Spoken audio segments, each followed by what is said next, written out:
One Piece 1014 As Asas de Ícaro.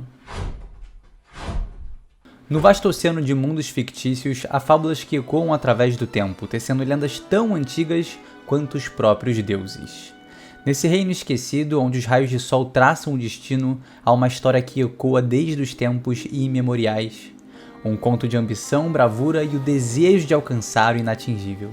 O sonho de desbravar os mares, da liberdade de ser o primeiro pirata, de levar a bandeira dos piratas do amanhecer pro mundo. Mas por que a gente está falando sobre isso? Nós nunca ouvimos essa lenda antes. Joy Boy, esse homem nunca existiu.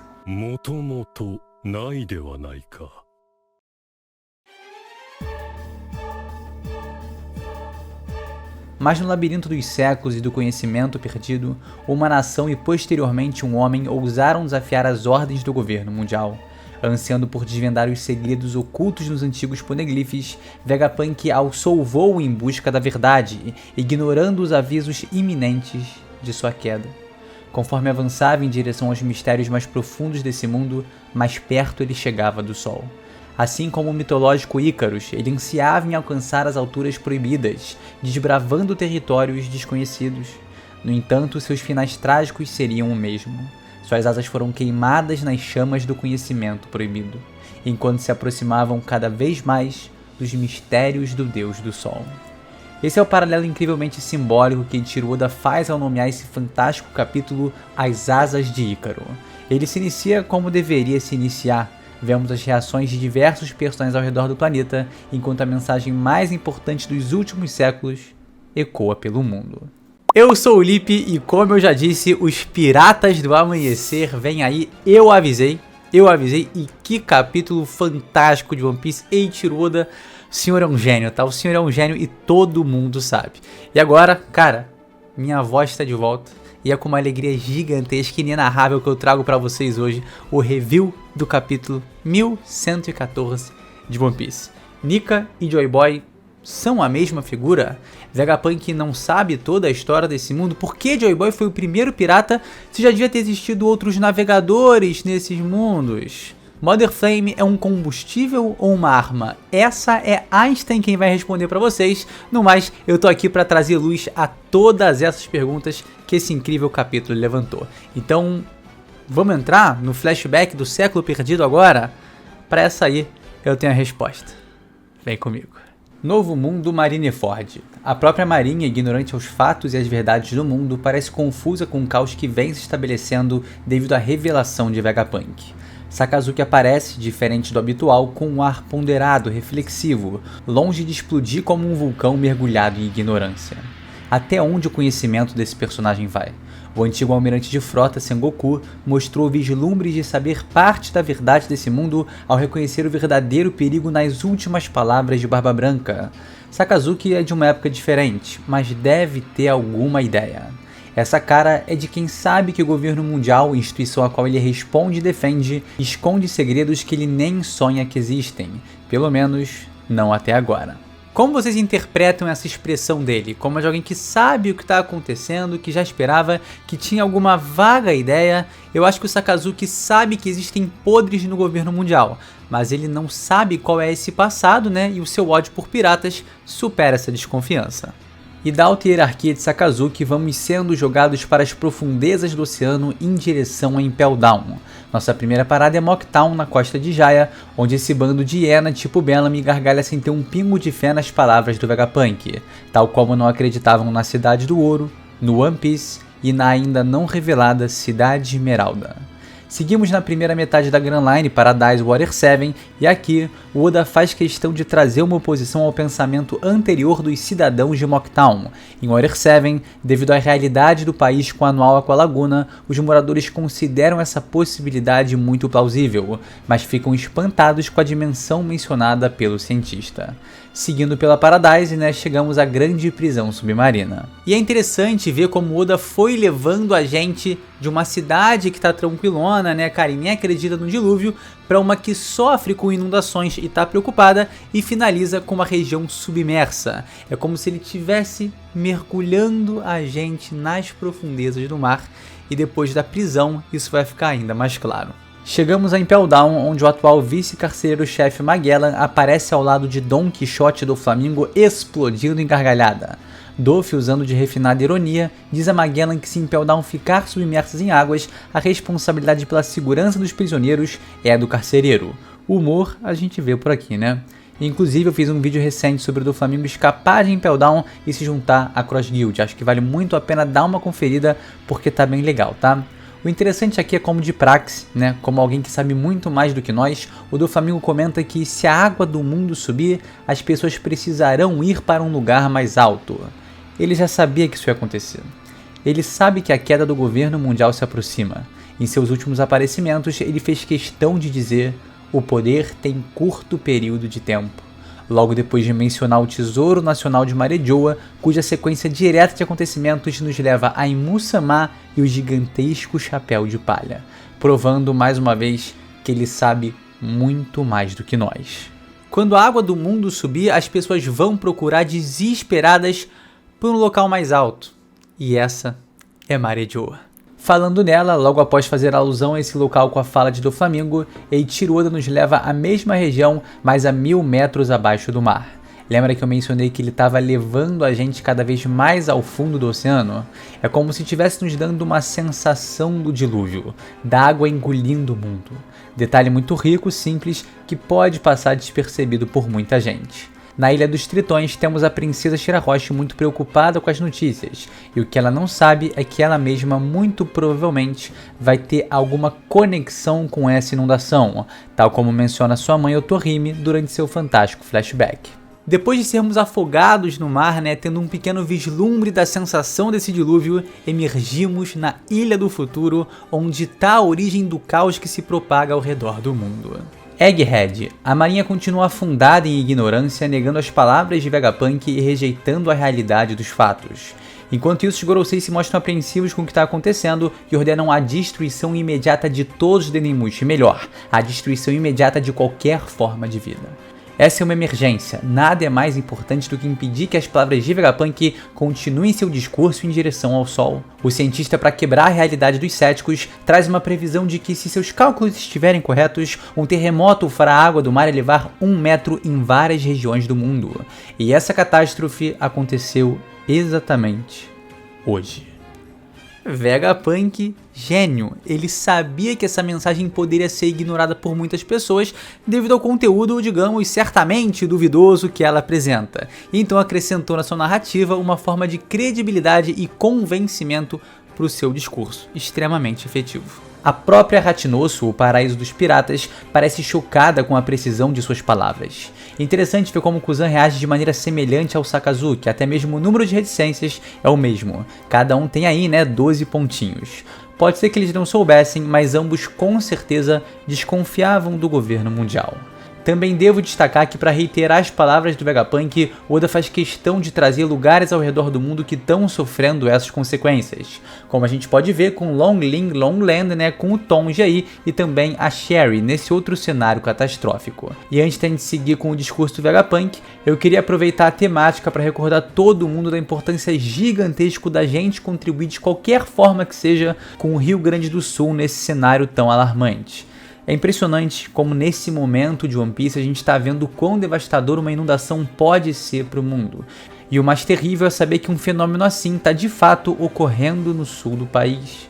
O Doflamingo disse que 5 metros de água destroem cidades inteiras, e tem regiões no Rio Grande do Sul onde a água atingiu 7 metros de altura. É uma catástrofe, é muita gente precisando de apoio e a gente pode ajudar. A situação é muito delicada, é muito sensível, muito grave, tem famílias que perderam tudo e se a gente pode, tem que ajudar. Por isso eu vou deixar aqui na descrição, links muito importantes de pessoas e instituições que estão ajudando em diferentes frentes, Então se você puder contribuir, os links na descrição são formas confiáveis de doação, beleza? Vamos se ajudar, isso é One Piece, todo mundo unido pelo bem.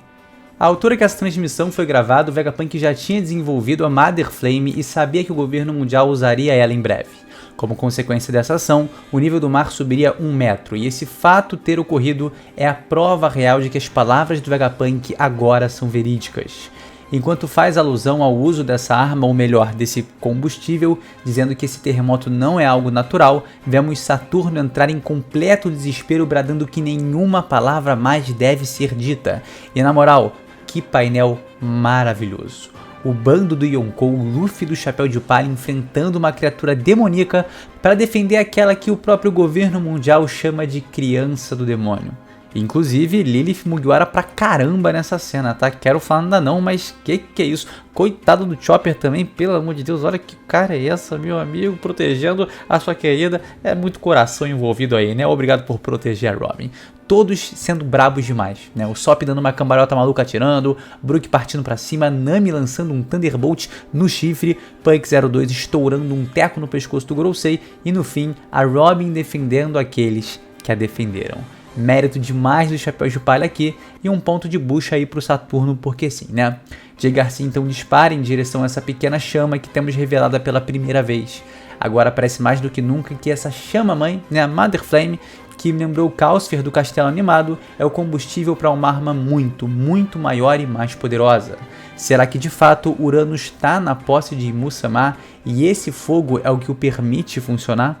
Só que tem um detalhe aqui que é muito importante para o nosso entendimento da Mother Flame. Com essa revelação, a gente tem um direcionamento muito mais claro para o que de fato ela é.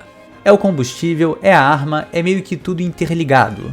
Durante o arco de Egghead temos a menção ao Power Plant da ilha, né, que é escrito com o kanji de reator de fusão, algo que tem a ver com energia nuclear, que teve seu desenvolvimento muito acelerado pelo Albert Einstein, referência para a criação do Dr. Vegapunk, que era bem intencionado, né, mas viu sua pesquisa ser usada para o mal. Através do discurso do Vegapunk, parece que a Mother Flame foi seu primeiro pecado, sua criação para elaborar uma energia eterna que fizesse com que a humanidade avançasse em direção ao futuro.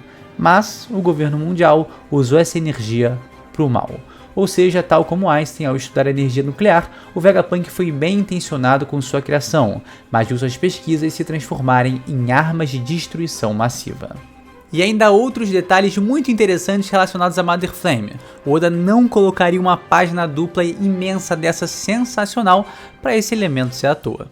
O primeiro é o Vegapunk ter mencionado que chegou muito perto do Sol. Aqui parece ser uma alusão a ter criado uma energia infinita, tendo se aproximado ao que o Reino Antigo conseguiu fazer no passado. Afinal, é dito que eles possuíam, né, esse tipo de energia. Algo que pelo decorrer de Egghead parece se tratar da energia que vem do Luffy em sua forma Nika, os tambores da libertação, a energia do Deus do Sol.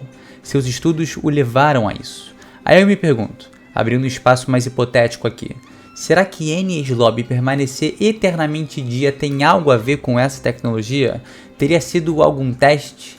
Eu acho que se bobear, como o fundo da região mostra a mesma cavidade que vimos na destruição de Lulusia, é capaz que o uso da Mother Flame ou dessa energia ancestral, né, semelhante a ela, possa deixar algum tipo de vestígio no ar, e esse elemento permaneça no céu como se fosse uma eterna luz, uma espécie de efeito colateral do seu uso. Vocês perceberam que essa chama está mergulhada em água, né? Então é como se ela realmente não se esgotasse. É como se ela de fato fosse especial. E antes de partirmos para anotações feitas no tanque, né? Será que esse quadro, esse desenho antigo, na história de capa do Enel, é o da energia ancestral? É dessa chama que queimava sem parar? Dá para enxergar uma semelhança gritante, eu diria, com o painel da Mother Flame. E a história de capa do Enel certamente vai se tornar ainda mais relevante. Então... ai, cara, Oda, seu gênio maravilhoso. Enfim, dois pontos que chamam a atenção aqui também são os elementos escritos nesse enorme tanque. S-108 e A-E-Mu. O S é provavelmente de Sun, né, de Sol, mas não é garantido, como eu vou falar mais à frente. E olha que interessante o que esconde o Goroase de 1008. A palavra formada é Hireba, que significa se você abre isso, como se fosse uma espécie de aviso, muito maneiro, né? O Ri também é uma das leituras possíveis para o kanji de fogo, além de ser a pronúncia desse outro kanji que se lê como Ri e significa dia ou sol. O 0 é neutro e o 8 pode ser para representar o símbolo do infinito. Então seria uma energia ali do sol infinita. Basicamente o que o Vegapunk realmente estava tentando criar com isso, né? Então olha que interessante o que o Oda consegue fazer com um simples número. Mostrar que o que tem aí dentro é uma energia infinita como o Sol, que está totalmente ligado ao fogo. E que se por acaso você abrir esse tanque, vai dar ruim. Vale lembrar também que no hinduísmo o número 108 significa luz gloriosa. Agora, o que diabos é esse Aemu? Eu imagino que o primeiro pensamento de todo mundo tem a ver com Mu Nerona, né? E assim, é provável que não tenha nada a ver, então eu tenho 3 comentários sobre isso. O primeiro é o mais certeiro. As iniciais Aemu no tanque da Mother Flame são um trocadilho para a palavra Atom, que é atômico. O E é lido como To, formando a palavra Atomu, que é a pronúncia, né, de Atom em japonês. O segundo comentário é o mais viajado que eu consigo ter agora, né, que é o seguinte.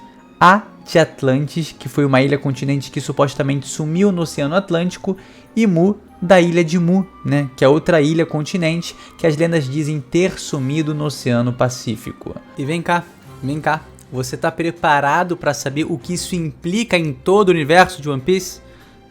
Não, nem eu, porque eu te disse que era uma ideia mais viajada e eu não tenho uma resposta para isso. O terceiro comentário sobre isso é mais pé no chão, né? Sabemos que essa é uma chama importante e talvez possa ter algo a ver com os lunários. O King foi estudado desde pequeno em Punk Hazard e seu nome original é Albert, que inclusive combina com Albert Einstein, né? Que é a referência para o Vegapunk. Enfim, será que esse A é uma abreviação para o experimento que ele fez parte? Será que isso indica que essa chama que não apaga tem algo a ver com os lunários? Porque assim, o S aí é bem curioso também, né? Porque é o mesmo S de S-Bear, S-Snake, S-Shark. Será que a Mother Flame é viva? Será que é realmente algo como Calcifer de Castelo Animado? Será que ela tem alguma coisa a ver com o fogo dos lunários, que era considerada basicamente uma raça de deuses? Que também está presente no Serafim, inclusive? Ela também lembra um pouco o cabelo do Luffy na Quinta Marcha, né? Enfim, esse painel aí é simplesmente fantástico, né? Muito importante, e a Mother Flame tem muita coisa ainda para ser explicada e especulada. Esse capítulo ele vem sendo linkado, né? E todo o discurso do Vegapunk vai guiando seus acontecimentos.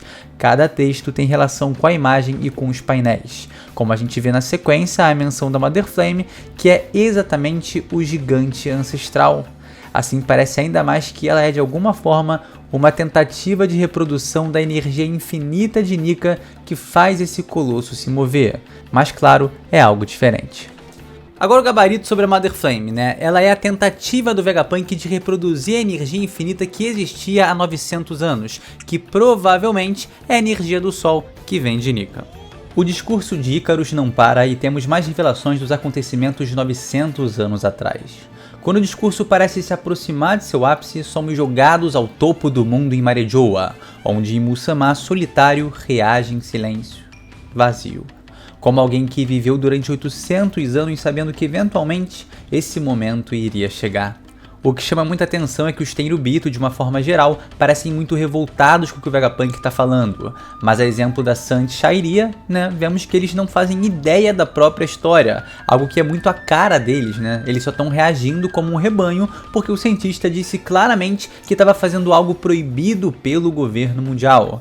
Detalhe também para a destruição aqui dessa parte de Marejoa, que ainda não foi arrumada após os eventos do Havre. A situação lá, né, já tá mais caótica, a gente sabe, e parece que os caras não estão tendo tempo para fazer tudo como eles gostariam. Mas enquanto esses pequenos humanos de corpo e alma fazem esse estardalhaço gigante, na Terra dos Gigantes temos o mais calmo deles reagindo a essa notícia. Jaguar de Só parece estar completamente curado das suas queimaduras de gelo que sofreu durante o incidente de Ohara, porque já passaram 22 anos, né, e no flashback ele estava todo enfaixado. Mas o fato do Oda estar escondendo a sua face é certamente para deixar aquela pulga atrás da nossa orelha, perguntando se, cara, será que ele é o homem da cicatriz de queimadura? Isso a gente vai descobrir em Elbaf. Agora voltamos para o outro lado do mundo, East Blue Orange Town.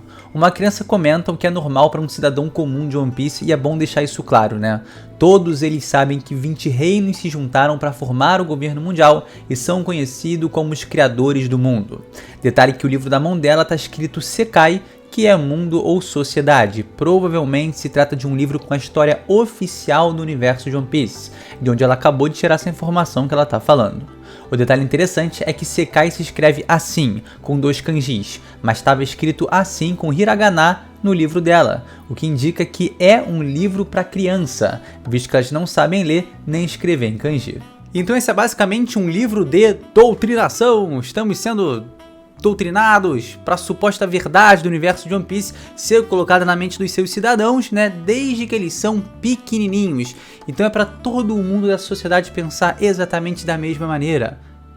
Há 800 anos, o universo foi criado, o mundo foi construído, e blá blá blá, e piriri pororô, e esse papo todo, sendo que teve muito mais antes disso do que eles querem que você saiba. Abra seus olhos para a verdade, qual pílula você vai querer, qual pílula você...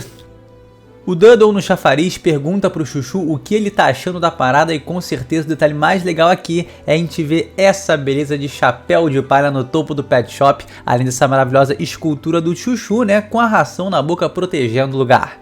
Detalhes muito maneiros que o Oda manteve da história de capa do capítulo 619.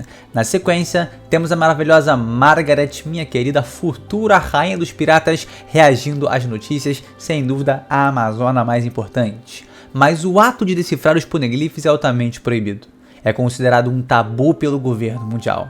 Foi aí que eu cometi meu segundo pecado. Eu traí o governo mundial e estudei esse período proibido. Aqui o Vegapunk está claramente herdando a vontade de Ohara com todas as suas forças. E quando menciona que obteve os documentos da região, é exatamente quando temos a Robin como foco. Muito bonito ver o Chopper ainda no guard point, protegendo sua companheira de qualquer possibilidade de ataque. Edson revela a forma para os Chapéus de Palha escaparem ao estender as nuvens com essa grande máquina, provavelmente, né, manipulando o Pyroprune através dela, que são os elementos que formam essas nuvens. Edson, tu é brabo, MVP. Mas o que guiou a gente desde o início do capítulo e vai guiar para esse final fantástico são as palavras do maior e mais ousado cientista desse mundo. Uma história é um conto no fim das contas.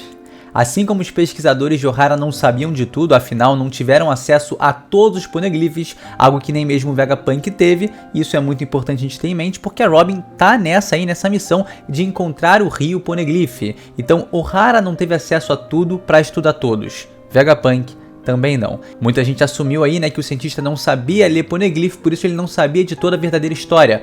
Mas não, eles não tiveram acesso, nem Ohara teve. Então o que ele fala é que vai revelar tudo o que sabe. A verdade é que eu sei um pequeno fragmento desse conto de 100 anos.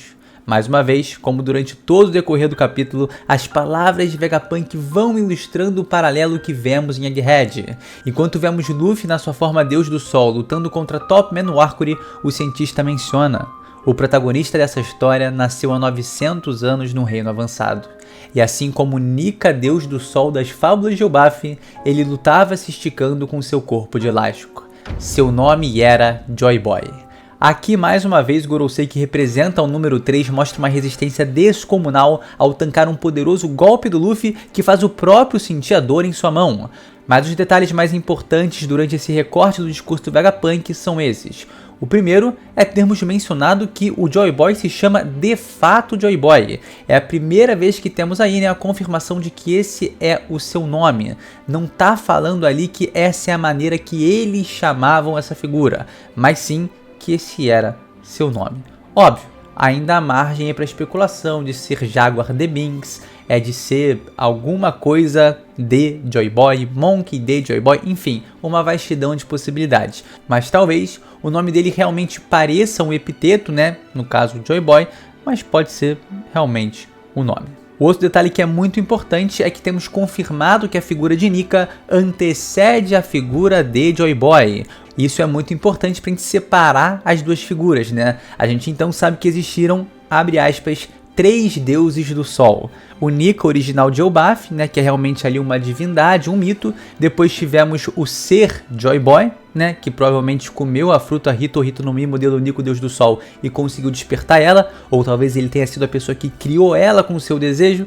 Enfim, e a terceira, obviamente, Monkey D. Luffy, que está aí lutando agora em Egghead. Outro ponto que é muito interessante é que é dito que Joy Boy nasceu há 900 anos e provavelmente deve ter morrido nesse intervalo de 100 anos até 800 anos atrás. Se ele viveu esse tempo todo, 100 anos assim, é bem possível que ele tenha sido um gigante, né? É claro, eles vivem muito mais do que isso. Tem gigante aí beirando os 400 anos. Mas nada é confirmado. Ele pode ter realmente nascido 900 anos, ter morrido, sei lá, com 33 anos, mas aí a guerra, enfim, estava envolvendo o nome dele, tudo, durou até 800 anos atrás. Vai saber, vai saber. E então, para responder a pergunta que Nico Robin fez na Ilha dos Tritões, Vegapunk finaliza o capítulo com poderosas palavras. Ele foi o primeiro homem a ir para os mares, o primeiro a ser chamado de pirata. Quem é você, Joy Boy? O primeiro pirata de todos os tempos. Muito provavelmente, como eu trouxe aqui há um bom tempo, o capitão dos lendários Piratas do Amanhecer. Eu amei ter feito essa teoria, eu amei todo o processo de pesquisa, de entender, de conectar tudo, tá? Eu amo de verdade essa ideia. E ver que ela tá cada vez mais perto de se tornar realidade é extremamente empolgante, tá?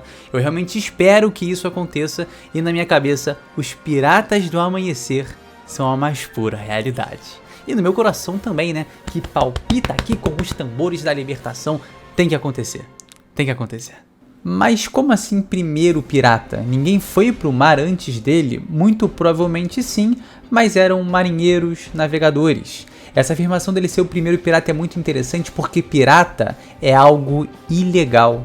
Provavelmente ele foi o primeiro a ir contra um sistema que se criou na época, e a partir dali, navegando pelos mares, foi considerado um criminoso, o primeiro pirata. E que interessante ser considerado um criminoso simplesmente por navegar livre pelos mares, né? A gente sempre pensa que o Reino Antigo era benevolente, que ajudava todo mundo e tal, buscava a união e preservava a todos, mas será mesmo? E se a liberdade das pessoas também fosse limitada naquela época e por isso, ao sair pro mar, Joy Boy foi considerado um criminoso, o primeiro pirata? A ideia do Vegapunk começar seu discurso fazendo questão de dizer que não tem como julgar se quem apagou a história é realmente mal é muito intrigante. Porque não é algo preto no branco. A gente tem fragmentos e não a verdade. Parece que o cenário há 800 anos era absolutamente cinzento. E Mu, com certeza, é alguém podre, a gente sabe.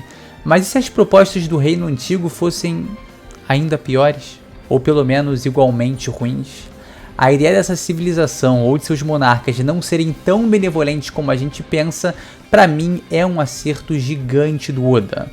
Não é curioso que o robô gigante peça desculpas a Joy Boy assim que acorda? Não é estranho que Zunisha também tenha pedido perdão a essa figura? É como se no passado eles tivessem decidido ficar contra ele, sendo que eles estavam, obviamente, em oposição ao governo mundial. Então, sei lá, né? É engraçado pensar nisso. Quem foi que disse que Joy Boy era fechadão com o Reino Antigo? Ninguém. Em momento nenhum de todo o mangá de One Piece a gente tem essa menção. A gente interpreta aqui sim pelas conexões que fazemos, né? Pelas suposições que nós criamos como leitores dessa obra. Pelo fato deles serem uma oposição ao governo mundial, que é cruel e tudo mais, mas se você pesquisar tudo sobre o Reino Antigo, vai ver que não tem nenhuma menção que conecta ele diretamente a Joy Boy. E o mesmo vale se você pesquisar o Joy Boy, vai ver que não tem nenhuma menção que o conecta diretamente ao Reino Antigo. Todas as conexões, os laços, as ligações, os vínculos entre Joy Boy e o Reino Antigo são indiretos, são através de terceiros. E isso pode ter um significado gigantesco para o futuro dessa obra. E para o passado também, né? Isso é uma loucura absoluta porque o headcanon de milhões de leitores de One Piece era que sim, que claro, Joy Boy era até mesmo o rei desse antigo reino. Mas não, se bobear, ele foi a primeira pessoa a se opor a essas duas frentes, o Reino Antigo e também a aliança que futuramente se chamaria de Governo Mundial, para buscar uma vida verdadeiramente livre. Esse cenário com certeza transformaria o Joy Boy numa figura ainda mais fantástica, e aos meus olhos, ainda mais gloriosa. Sabe onde é que a gente está, cara? A gente tá aqui, ó, na palma da mão de Eiichiro Oda, impressionante como a cada nova informação, mais possibilidades parecem aparecer, né, pra essa história. Cara, não dá. Vocês concordam comigo que a cada nova revelação de One Piece se ramifica mais 3 perguntas, 5, 20, 40 mil perguntas? Meu irmão, é por isso que é tão gostoso acompanhar essa obra. É também por isso, né? Fora vários milhões de valores e fatores que fazem One Piece ser o que é. Esse espaço para debate, essa possibilidade, esse universo tão bem construído e rico, meu irmão. Ai, Oda. Não dá, cara. O Oda é gênio. Mas e agora? Com esse fechamento introspectivo do Vegapunk, vamos entrar finalmente no flashback do lendário Joy Boy? Provavelmente não. Na verdade, o que a gente deve ter aqui é um prólogo, um teaser desse incrível conto de risadas, e eu te explico por quê. Se a gente fosse entrar no flashback logo no primeiro painel do próximo capítulo, teria que ter, né, no final desse capítulo aí, os painéis cortados e o fundo preto sendo formado, tipo no capítulo 1095. Esse é o indicativo de que a cena está mudando e entrando no passado. Mas nada impede que tenhamos alguns painéis no capítulo seguinte e aí logo em seguida tenhamos aí, né, esse padrão que eu apresentei e sejamos jogados para o passado. Mas assim, sendo sincerão e até meio duro, isso é pesado, tá? Mas o Vegapunk não tem cacife para puxar esse flashback. O próprio comenta que só tem um pequeno fragmento de conhecimento dessa história. Esse conto é para ser revelado no mesmo lugar em que Gold Roger de fato descobriu a verdade do mundo. Aqui a gente vai ter a exposição de informações necessárias para que o mundo entre em caos, para que o governo mundial precise agir, para que as palavras de Clover sejam concluídas e o mundo caminhe para o amanhecer. Esse momento é apenas um gatilho para algo muito maior. Meus queridos, esse foi o review do capítulo 1114 de One Piece e estou sentindo muito a minha garganta nesse momento, mas queria agradecer pela mensagem de todo mundo, queria agradecer também a Eiichiro Oda por essa obra maravilhosa e por, cara, tá podendo trazer esse review para vocês, que eu espero que de verdade tenha contribuído com a sua experiência de ler esse capítulo tão, cara, tão maravilhoso, tão fantástico, tão incrível como é o de One Piece, tá bom? Então, cara, deixa um comentário, deixa um feedback, deixa uma mensagem pra mim, vou adorar ler o seu recadinho aí de tudo que você achou aqui, se esse vídeo foi maneiro pra você e tudo mais. Show? Tamo junto demais, a gente se vê sem sombra de dúvida no próximo vídeo e não esquece do like e se inscrever no canal se ainda não é inscrito. Agora eu vou dar aquela descansada, porque tá sinistro, tá pegando. Tamo junto, galera. Valeu!